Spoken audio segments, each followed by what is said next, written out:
cas, on donne le thème général. On met par exemple le thème général, mondialisation et problèmes, ça dépend. Toujours le thème général, on vous le donne. Ce n'est pas à vous de l'inventer, on le donne. Là déjà, vous avez l'information. Alors, ensuite, vous avez des tableaux et des fichiers. Ce que vous allez faire, c'est décompter le nombre de documents. Ici, vous avez 2 documents.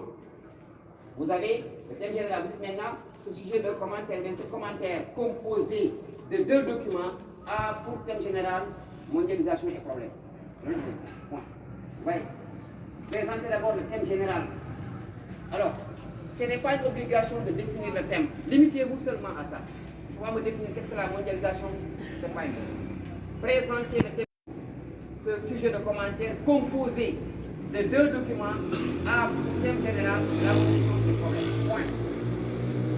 Thème général. Maintenant, vous revenez à la suite, le document 1. Alors, vous dites, c'est là un titre, vous dites, intitulé commerce mondial, etc. Et un tableau statistique. Tableau. Ne parlez pas maintenant des colonnes qui ne vous intéressent pas. Et un tableau statistique. Déjà, vous avez le titre et vous prenez la source. Il y a une source OMC, alors vous recopiez la source. Mettez point. Mettez maintenant le document 2. Vous voyez. Ce document 2 pouvait être un texte. D'habitude, c'est un texte qu'on donne. Ou bien une carte. Ça dépend. Présentez le document 2 selon sa nature. Soit c'est un texte, soit c'est une carte. Ça dépend. Donc il y a 3 types de documents. Il y a les tableaux statistiques, il y a les textes, il y a les cartes. En géographie, j'ai dit bien. Le document 2 est un tableau statistique qui a pour titre, commerce, etc. Alors intitulé, pardon, tiré 2, vous donnez la source. Vous avez présenté les documents un à un. Donc c'est le deuxième point. Et maintenant, il va rester à montrer le plan. Et le plan, maintenant, vous regardez les questions. Ici, on vous dit à partir du point 2, on peut calculer le taux, etc. Maintenant, vous dites, nous allons directement à partir du point 1, calculer. Voilà. Ensuite, voyez, vous revenez ici. Vous reprenez toutes les questions. Ensuite, calculer la valeur absolue, etc. jusqu'à la fin. C'est comme ça qu'on annonce un plan de géographie. Mais dites pas nous allons répondre aux questions suivantes. Non, dites carrément, nous allons regarder la première question. Vous la recopiez. En conjuguant ce verbe-là, nous allons apparemment calculer. Et calculer l'apprendre ER. Nous allons calculer.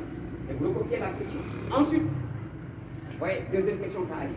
Nous, toujours, nous allons. Eh bien, nous calculerons directement. Calculerons. Est-ce que c'est clair? Voilà comment on doit introduire un commentaire de géographie.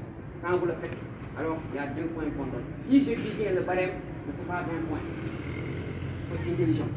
Donc quand on ne vous demande pas de faire une introduction et que vous avez 18 points ou 16 points, introduisez. Maintenant, si on vous dit faites une introduction, ça devient plus facile. Là, c'est une question, faites une introduction. Maintenant, si vous comptez, il y a 20 points, ne perdez pas votre temps introduit. Laissez comme ça. Répondez directement à la première question. Faites 1 et commencez à répondre à la question. Voilà ce qu'on vous demande. Donc, pour le commentaire de document de géographie, il n'y a pas de contexte, il n'y a pas d'analyse, rien. On présente le thème général, les documents un à un, on annonce le plan. Voilà ce qu'on vous demande. Alors, une fois que c'est fait maintenant, on va passer aux questions.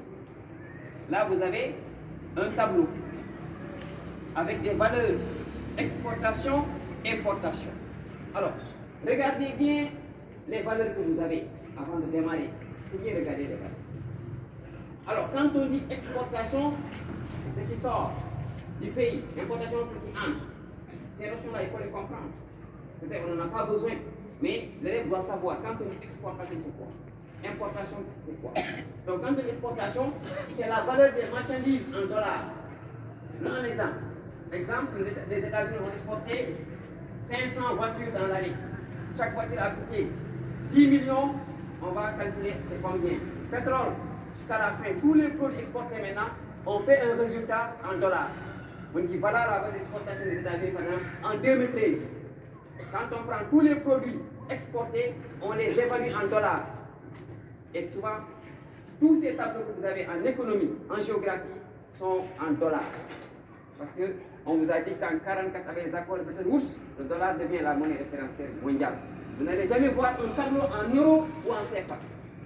Les tableaux de géographie, tout ce qui est finance, argent, alors l'unité c'est le dollar.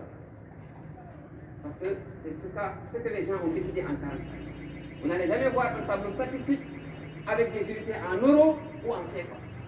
Jamais. Tout est en dollars. On l'écrit ou pas, ça, sachez. Non, lisez bien les titres par région. 2013, oui, milliards de dollars. L'unité est déjà là. Et quand on le dit, on va encore revenir ici pour écrire milliards de dollars. On suppose que déjà on vous a dit que c'est des milliards de dollars. Alors, on vous dit première question. Alors, à part de ce document 1 là, qui est là, calculer le taux de couverture, virgule, de dépendance ou d'indépendance. Alors, vous savez, cette question-là, c'est une question très récurrente où les gens font beaucoup de confusion. Dans un devoir, on ne doit jamais demander à un élève de calculer un taux de couverture et taux de dépendance tout court. C'est pas bon. Soit, on va vous demander le taux de dépendance ou d'indépendance. C'est l'élève qui va, à la fin du résultat, dire est-ce que c'est dépendant ou c'est indépendant. Je ne dois pas vous indiquer au départ. Et je vois, dans 90% des sujets que je vois, on dit calculer le taux de dépendance. Et souvent, le pays, il est indépendant. Souvent, le pays, il est indépendant. Maintenant, quand on force à calculer le taux de dépendance alors que le pays, il est indépendant, ça n'a pas de sens. En tout cas. C'est à l'élève, après le résultat, de dire est-ce que le pays est dépendant ou indépendant à part de cycle. Et souvent, vous mélangez. Mais ce mélange-là, c'est général. C'est partout à temps. Et je vais vous justifier, je vous dirai pourquoi. Parce que souvent, on recoupe la formule en léger, on utilise des valeurs absolues. En géographie, il n'y a pas de valeurs absolues. C'est des valeurs d'être qu'on applique. Et vous allez voir la différence. Alors, on vous dit d'abord, dans un premier temps, de calculer le taux de couverture.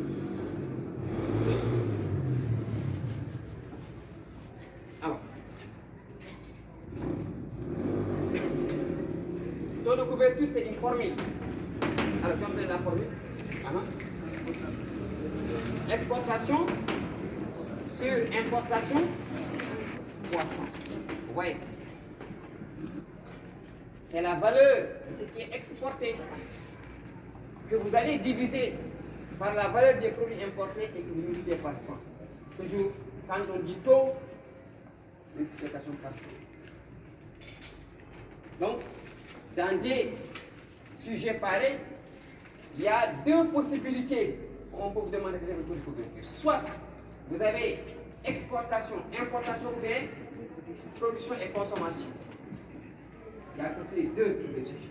Soit le tableau, il est composé d'exportation et d'importation ou bien production-consommation. Sinon, il n'y a pas de possibilité. Alors, quand on dit taux de couverture, on essaie de voir la question et de savoir est-ce que le pays parvient à couvrir ses besoins ou non. Maintenant, dites-vous bien, qu'un taux de couverture tourne autour de 100%. On peut avoir moins de 100%. On peut avoir plus de 100%. Voilà. Ça veut dire quoi? On peut avoir comme résultat 75. On peut avoir comme résultat 150. Déjà, dès que j'ai 75, l'information est claire. Dès que j'ai 150, l'information est claire. Parce qu'on parle de couverture. Si le pays, à 100%, il parvient à couvrir ses besoins, c'est bon. Mais si là, ça, il ne peut pas couvrir ses besoins. Ça veut dire qu'il y a un manque. Et ce manque-là, vous avez avec le taux de dépendance ou d'indépendance. C'est à partir du taux de dépendance ou d'indépendance que vous allez montrer est-ce que ça manque et ça manque de combien. Alors quand vous avez 150, vous avez déjà un excès. On est arrivé à 100%, il y a un surplus. Et là, en calculant le taux de dépendance ou de dépendance, vous allez vous-même dire que ce pays-là, qui a 150, il est indépendant. Ça veut dire qu'il parvient à régler tous ses besoins, il n'y a pas de dépendance. Et le surplus maintenant, vous allez dire de combien ça excède. Alors, on va commencer déjà par le taux de couverture de l'Amérique du Nord. On va poser l'opération. Pour un exemple, toujours on vous demande d'écrire la formule avant le calcul, ce qu'on demande à l'examen. Décrivez la formule et vous mettez l'application numérique. Alors, ce sera 2416 divisé par 3000 203 fois 100. Alors, vous avez fait combien? 75,42%.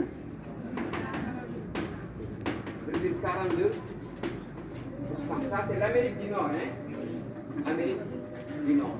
Alors, Amérique du Sud, vous mettrez 732 divisé par 713 fois 100. Vous avez combien? 94,69. Ensuite, Europe, vous avez